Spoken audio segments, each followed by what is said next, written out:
आए हैं तो आपके एक और सर को बुला लेते हैं। प्लीज वेलकम अभिनय Sharma. Come on everyone for अभिनय सर। नमस्कार। Thank you Rahul ji. आज लीडर ऑफ अपोजिशन और हम जैसे शिक्षकों को अगर पेपर लीक पे ऐसे इवेंट करने पड़ रहे हैं तो आप सोचिए पेपर लीक कितना बड़ा उद्योग है। और आप कहते हैं आवाज उठाना गलत है। आज मैंने बहुत हिम्मत की, जब मैं आ रहा था तो तमाम टीचरों ने मुझे कहा कि आप लीडर ऑफ अपोजिशन के साथ देखेंगे। ये कैसा डर है? मैं इस डर को भी तोड़ने आया हूँ कि हम सब मिलकर के अगर देश हित की बात होगी, पेपर लीक की बात होगी तो हम ये आवाज उठाएंगे। और बगावत किसको करनी है? ये हक की लड़ाई है तुमसे और ये हम हक लेकर रहेंगे। आज आपने बात सिस्टम की थी। क्या है सिस्टम? जो पेपर बना रहे, जो पेपर पहुंचा रहे, जिनकी निगरानी में पेपर हो रहा है और उसके बाद लीक हो जा रहा है, ये सभी तो सिस्टम है। और आप कह रहे सिस्टम फेल हो गया। कहने का मतलब है कि तुम जिन लोगों को जिम्मेदारी दे रहे हो वो जिम्मेदारी ठीक से निभा नहीं रहे और तुम क्या कह देते हो? सिस्टम फेल हो गया। रेल अच्छी दौड़ रही है तो सरकार को श्रेय चाहिए।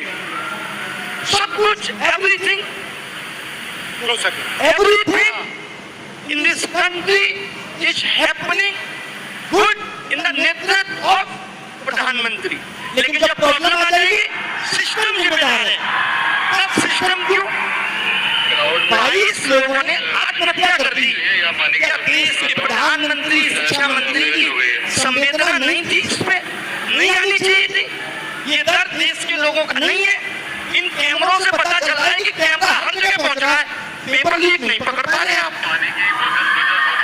यानी आप जहां चाहते हैं वहां आपका कैमरा पहुंच जाता है और जहां नहीं चाहते अब आप कहें रीनीट करा तो लिया। ये तो वही बात हो गई, एक चोर 10 साल में 80 चोरी करता है।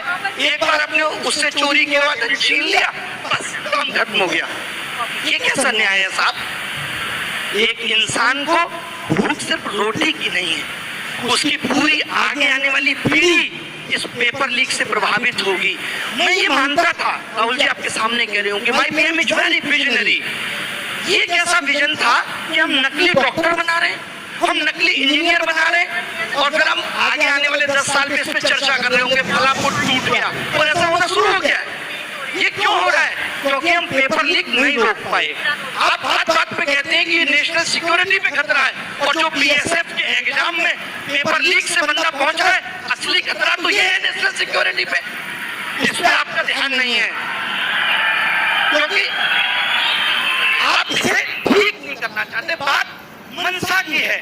आप जब पेपर लीक की आवाज, कोई भी पेपर लीक की आवाज अगर युवा उठाता है तो सबसे पहले सरकार आके उसका बचाव करती है। नहीं, पेपर लीक नहीं हुआ। यानी आप पेपर लीक का नुकसान उठाएंगे, आप भी को साबित करना है कि पेपर लीक हुआ है कि नहीं, और सरकार नहीं मानेगी तो आपको कोर्ट जाना है और कोर्ट का न्याय तो आपको पता ही है कि कितना न्याय मिलेगा आपको। तो ये दर्द पे आवाज कौन उठाएगा? इस दर्द को ठीक कौन करेगा? यही तो असली देशभक्ति है जो ये सोच पा रही है कि अगले 10 साल बाद में भारत कैसा होगा। हमें आपने बहुत सपने दिखा लिए। आप 2047 के विकसित भारत का सपना हम सब पूरा करेंगे। कैसे? गलत पे आवाज उठा के, तभी तो पूरा होगा। वरना आजकल बहुत रील आती है सोशल मीडिया पे, एक गंदा सा कमरा होगा, रील आएगी, एआई साफ करके तुरंत डेवलप कर देता है। वरना 2047 में हम लोग रील में देखें भारत गया है, पूरे भारत को 30 सेकंड में डेवलप कर देगी। ये डेवलप करने का तरीका है। शिक्षा व्यवस्था नींव है किसी सिस्टम की, किसी की भी। आप स्कूल बंद कर दे रहे क्योंकि बच्चे नहीं आते। भाई आपने क्यों नहीं सोचा बच्चे क्यों नहीं आते? आपके बड़े बड़े नेता अगर प्राइवेट स्कूलों का उद्घाटन बैक टू बैक करेंगे तो सरकारी स्कूलों से बच्चों का भरोसा कैसे जगेगा? सरकारी सोचिए, वो भारत जो आज विश्व गुरु बनने की बात कर रहा है, जिसका डंका देश में वर्ल्ड में बज रहा है, उसके यहाँ सरकारी स्कूलों में लड़कियों के लिए टॉयलेट नहीं है। जिस शिक्षा मंत्री को शिक्षा के अंदर इनोवेशन डालना था, स्किल डालना था। सीएजी की रिपोर्ट कहती है कि प्रधानमंत्री विकास कौशल योजना में 10,000 करोड़ का घोटाला हुआ है। आप सोचिए, डालोगे न्यू एजुकेशन पॉलिसी लाए आप, ठंडे बस्ते में पड़ी है, कितनी इंप्लीमेंट कर ली? आपको तो फुर्सत ही नहीं है कि कभी आप बता सकें कि इंप्लीमेंट हुई कितनी है।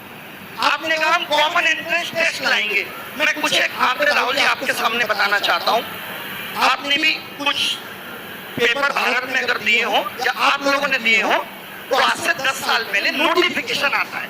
जब भी कोई एग्जाम निकलेगा नोटिफिकेशन में क्या होना चाहिए? अगर आप ChatGPT से भी पूछेंगे तो वो बताएगा फॉर्म भरने की last date, form fees, exam tier 1 कब होगा, टियर 2 कब होगा, ये होना चाहिए। पता है इनकी नोटिफिकेशन में आजकल क्या मिलता है? फीस देना, जल्दी से फॉर्म फीस इतनी देके भर दो। ये एग्जाम की डेट देना भूल गए नोटिफिकेशन में। और ये पता है क्या देते हैं? ये कहते हैं पेपर तो हम तुम्हारा 100 रुपए में करा लेंगे, लेकिन जब कोई गलत सवाल हो और आप बताने आओ तो 250 रुपए लाना पर क्वेश्चन। दिस इज कॉल्ड असली पेपर लीक उद्योग चल रहा है भारत में। ऐसे एनडीए 500 करोड़ रुपए 4 साल में नहीं कमा ले रही। ये एजेंसियां हम जैसे आप जैसे लोगों से पैसा वसूलने के लिए बनाई गई थी। आप पैसा वसूलने के लिए एग्जाम करा रहे हैं या आप भारत का भविष्य सुनहरा कर रहे थे? आपने ध्यान नहीं दिया। नीट जैसे एग्जाम में, नीट का एग्जाम कितना बड़ा एग्जाम है, क्या उसमें गलत सवाल ना हो इसकी जिम्मेदारी सरकार नहीं ले सकती? ये कहते हैं ये गलत सवाल पे 250 रुपए लेंगे आपसे, गलती तुम करो और पैसा हम देंगे तुम्हारी गलती सुधारने का। और फिर लोग कहते हैं शिक्षा मंत्री की क्या गलती है, सिस्टम में कमी है, शिक्षा मंत्री ने पेपर लीक नहीं किया। तो शिक्षा मंत्री ने तो पेपर बनाया भी नहीं है, जरूरत ही नहीं है शिक्षा मंत्री की, सिस्टम में रहने दीजिए। क्यों रहना है शिक्षा मंत्री, बनाना क्यों है? आप कुछ कहना चाहते हैं राहुल जी, आप कुछ कहना चाहते हैं? नहीं, आप काफी पैशनेट हैं इस चीज के बारे में। जो आप कह रहे हैं उससे मैं सहमत हूँ। मैं कोचिंग बंद कर चुका हूँ, 6 साल हो गए मुझे केवल और केवल इस पेपर लीक उद्योग, एजुकेशन सिस्टम और एग्जाम सिस्टम को सुधारना है। और दुनिया के किसी भी मंच से अगर शिक्षा व्यवस्था की बात होगी तो मैं जरूर मिलूंगा। मुझे अब नहीं काम करना है, मेरा जिंदगी का थ्रिल इसी में कि मैं चाहता हूँ कि ये पेपर लीक थी। बट एक चीज में तो कंसेंसस हो सकता है, पॉलिटिकल कंसेंसस हो सकता है। देखिए, राजनीति छोड़ दीजिए, बिल्कुल पॉलिटिकल कंसेंसस हो सकता है कि पेपर लीक को एक छोटा सा स्टेप है, बट पेपर लीक को हमें खत्म कर देना चाहिए।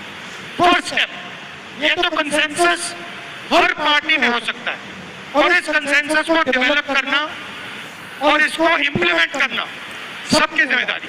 इससे आप भी अग्रीमेंट में हो, मैं भी हूं और सारे लोग अग्रीमेंट में। और जी एक बात कहना चाहूंगा मैं, मुझे बड़ा दुख है आप लोग भी ऐसी चीजों का विरोध करिए जहां लोग ये कहते हैं कि पेपर लीक में राजनीति आ रही है। क्या पेपर लीक इस देश का राजनीतिक मुद्दा नहीं है ना भाई?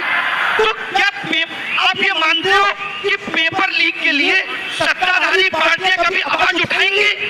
नहीं, क्यों उठाएंगी? वो तो पैसा बना रही है इससे।